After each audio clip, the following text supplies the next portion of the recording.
Hola bandidos, ¿cómo estamos? Welcome to Mel's Magic Official. I'm Magic Mel, and this is Al, my spirit guide. Welcome for all of you newcomers. This is a wacky channel, so beware. I'm Magic Mel. I'm an oracle from ancient Egypt. I'm a servant to the light. I'm a tarot reader, energy reader. I'm a joy coach. I'm a dancer. I'm a visual artist. So we got lots of tricks up our sleeve. And so do you. I truly believe that. I'm just going to continue my musings. For musings part, Mel's Magic Official musing part, Sunday musing part 1, watch my last video. Because I feel I'm a little bit on a roll today in a reflective mode.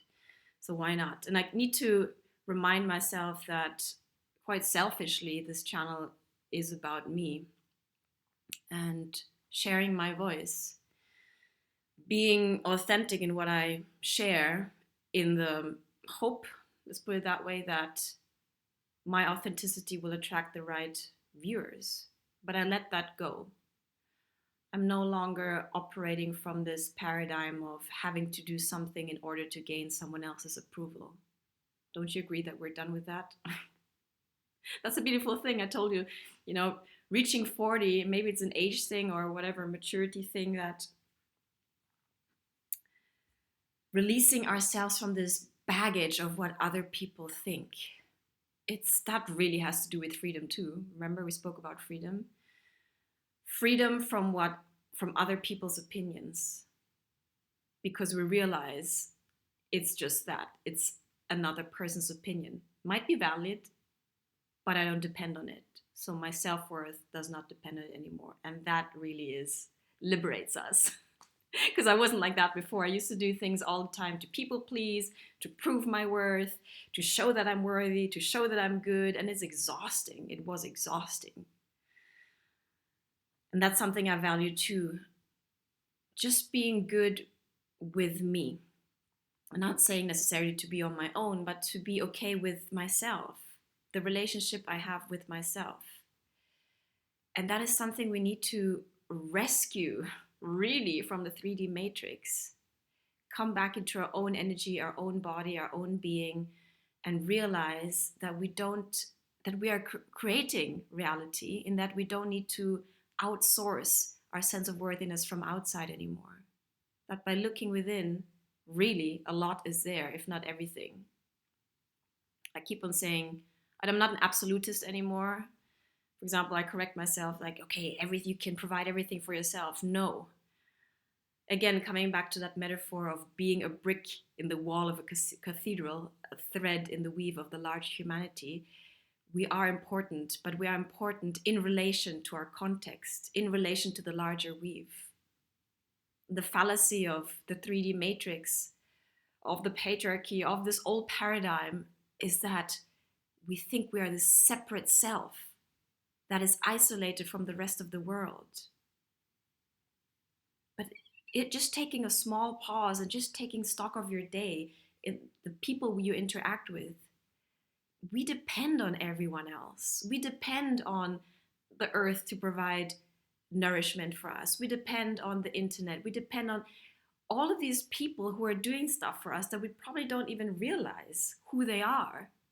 And that again, for me, is the fallacy of the system, this anonymity, the divorce of the source of the producer, of where something came from, how it was made, and the product going to some homogeneous, commodified system, where again, we consume something and we're separate from the relationship that is linked with the maker, with the person who produced it, where it was produced, how it was produced. And it just creates this commodified world where a lot of our individuality and beauty gets lost, because beauty lies in individuality, in what you have to share, in your gifts. No one is like you out in the world. Nevertheless, we keep on trying to be someone we're not, to fit in some kind of mold, to wear masks to fit in.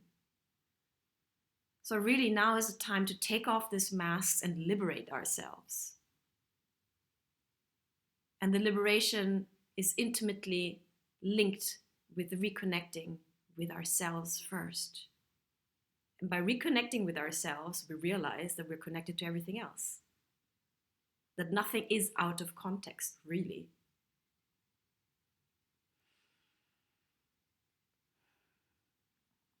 I had 2 cocas in my little break here. You know, cocas in Spain, they're like mini pizzas. They're yummy. I went to my little market, Sunday market. And again, things are probably definitely pricier than the supermarket, but I value the maker. I bought 2 pieces of cake from this lady, Anna. She makes like, I think she spends all week making these cakes and she sells them on Sunday. But I tried like 2 pieces over the last month and I'm like, they're so good. And must be placebo. Maybe it's placebo, but I know who made it. Like I can taste the love that goes into it. So I value that. So I'm going to value that with my attention, with my choice, and with my energy. Okay, some of it is money. There's another topic. But it comes down to, again, asking ourselves, what do we really need as human beings? I know it's a deep one. That cannot be satisfied by a commodity, by something anonymous, by something essentially soulless, that lacks individuality. We need individuality, diversity. I mean, the entire ecosystem is diversity. Just look what's happening when we try to homogenize everything in nature.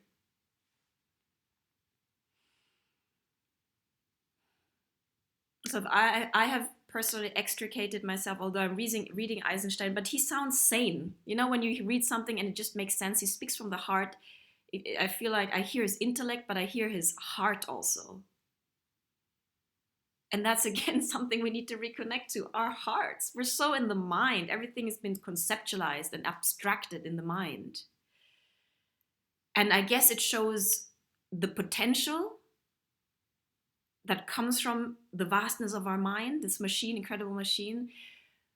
But again, I guess we went a little bit too far in abstracting ourselves, in disembodying ourselves, you know, not even out there, like ourselves. I myself was disembodied, separate from my body. I mean, not literally, obviously. I wasn't like a walking head, although people tell me, Mel, you're a headless chicken. But literally, I wasn't really in tune, in touch with my body, this vast intelligence. And I'm just coming back into this relationship now. It's crazy. But maybe not. Maybe the path of healing is really one of coming back to our sanity in an insane system. Like waking up and saying, hello, what are we actually doing? Why are we actually doing things? And we have essential needs. I mean, apart from shelter, food, a human being has spiritual needs, has soul needs. You know, these statistics, I watched one, I don't really watch TV, but I watch a lot, I listen to a lot of podcasts and a lot of YouTube videos. And yesterday there was one from this channel called After School, which they do like super cool drawings while somebody shares their knowledge, their wisdom. And for me, somebody who's visual, it really helps me to see the story drawn while the narration takes place. So that episode was about depression and antidepressants, of which I also have my own experience. And this very reductionist view that depression is a chemical imbalance. Okay, yes, it is a chemical imbalance, but depression is a symptom of a much deeper rooted malaise that has to do with the context, society not necessarily fostering food for the soul. So in a world where everything is commodified and reduced to homogeneous money, you know, everything and anything can be exchanged with money, we forget that we have needs that cannot be just met by money. Beauty, art, expression, a sense of belonging, community, rootedness in the present moment. I feel the way the world is going, thank goodness, we're coming back from this global conceptual abstraction into the localized community. Where am I? Am I even here in my body? And who am I dealing with right here, right now, in my present location? I make it a point to know the names of people I interact with, whether it's the lady at the supermarket or, you know, anyone, carpintero, the gardener, because it's time to build relationships again. And I feel also this anonymity in the system, it makes us feel that we're not responsible for something. Because I know, for example, in gift economy now, where like say I give you a gift, there's a kind of pact that is made by you receiving the gift. We're building a relationship, a point of contact where we're no longer anonymous. You know me and I know you. And with that contact comes a certain sense of responsibility. But isn't that beautiful to know who we're connected to in our context, in the weave of the humanity that we're weaving? So it's necessary to, yes, step out of our self-consciousness that is very much bred by the matrix, that makes us so self-conscious and so self-aware that we're not enough and not doing enough, and we're constantly trying to fix ourselves, and we're just in our heads essentially. To come out of that and realize, okay, this is me, and how do I operate in relation to other people and to everything else? Everything is relation. We are a set of relationships with our different aspects, psychological aspects, psychic aspects, and then a relationship in the 3D, in the material world, that is not devoid of sacredness. So the sacredness that is missing at the moment, that we need to reestablish, is being fostered by us nourishing relationships again on the ground, personalizing things, individualizing things instead of abstracting things and making things anonymous. Knowing that, yes, my actions and my choices have power and impact on the world. That the microcosm reflects the macrocosm. I mean, that is logical, no?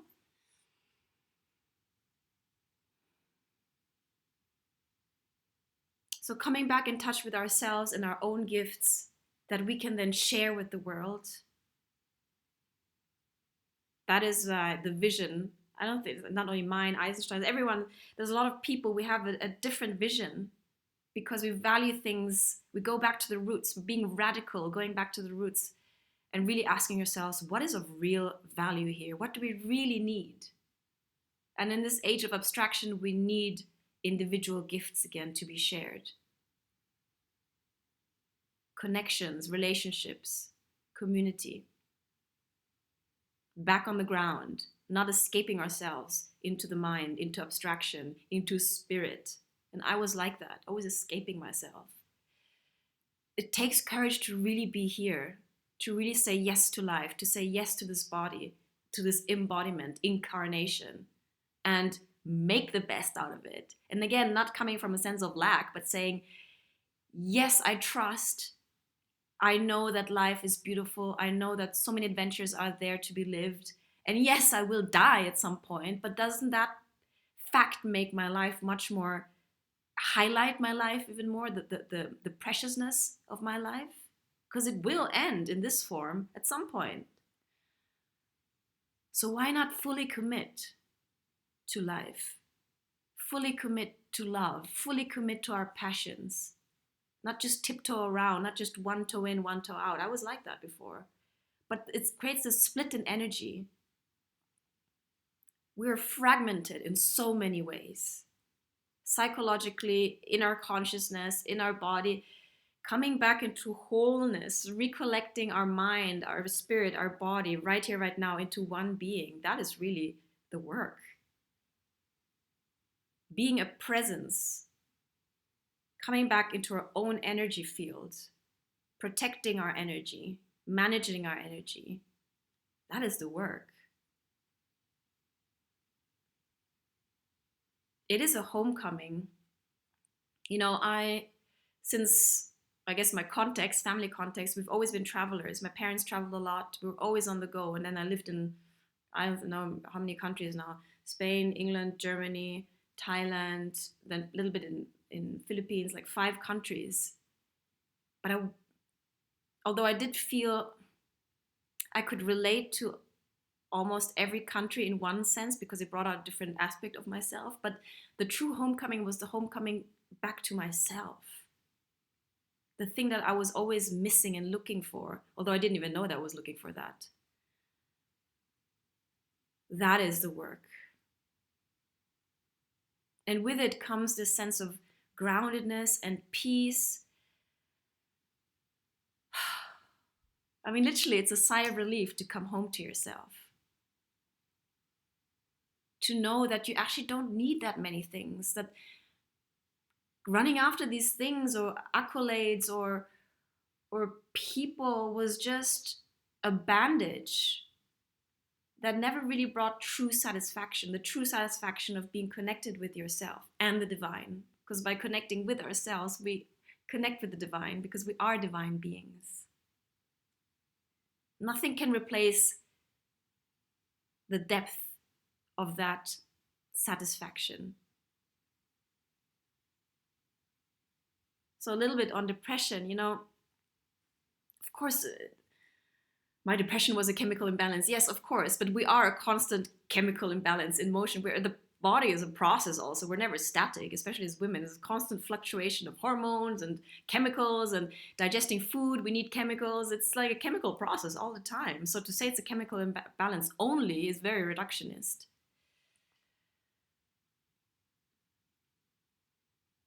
It's a symptom of something deeper that we are addressing now. We are addressing, each one of us who does the healing work and comes back into his or her their body themselves is able to be here fully and share again, and not just take from the Mother Earth, take from other people, manipulate other people for needs that need to be met by ourselves first. Eisenstein made a good point also, where he said, let's say in a utopian case where the planet was completely restored with all ecosystems back to like utopian 100%. If we ourselves, inside in our being, in our psyche, are still fragmented and depleted and coming from a sense of scarcity, we will recreate the destruction out there, because everything is a reflection. As within, so without. We hear it all the time now, but it is like that. So I'm not belittling the efforts, by activists and all of that that's going on in the world to save things, but hello, can we start with ourselves first? Put your oxygen mask on first, save yourself first. I mean, even the notion of saving someone else. Let's liberate ourselves first and see the impact that makes, because it is impactful. We don't even need the entire planet be, all conscious, but the power of an embodied whole being is immense. Let's not downplay that. Again, it's checking with ourselves. What story are we fitting into? What story do you want to write for ourselves, but also for humankind en masse? Because we are the choice point. We really are. And it's an empowering and beautiful choice point, because we are able to choose differently now, to write something different. And it's happening. It's happening. So this is episode 22 of season 6 of Mel's Magic Official. Let's see, how long is this? I'm going to keep this short, guys, and I keep on saying I'm going to pull some cards for you, but I wanted to share this also. It's also important for me because, again, this entire channel is some kind of archive of Magic Mel. And I was thinking about legacy also, oh my God, I want to leave a legacy. My legacy, what I want to leave behind, is a trail of beauty, magic, and joy. If I can leave that kind of energy behind in whatever form it takes, then that is my legacy. So this is part of my legacy. Yeah, I'm thinking ahead, guys. I'm thinking ahead. In any case, I'll do the reading for the start of season 7. Ya estamos ahí. 7 is a good number, lucky number. So let's leave it nice and short for this one, yeah? Magic Mel's Sunday Musings número 2 to complete season 6. I hope you're doing well. I hope you're chilling. And that, yeah, let me know if anything steers your own thoughts. If you have anything to comment in the comments box, I'd love to hear from you. I appreciate all of you guys following and sharing your support and comments. It really does. It makes me happy. So I love to have all of you on my channel, and stay tuned for the new moon in Taurus reading for the start of season 7. Vale? Okay, bandidos. Ciao. See you right after next episode.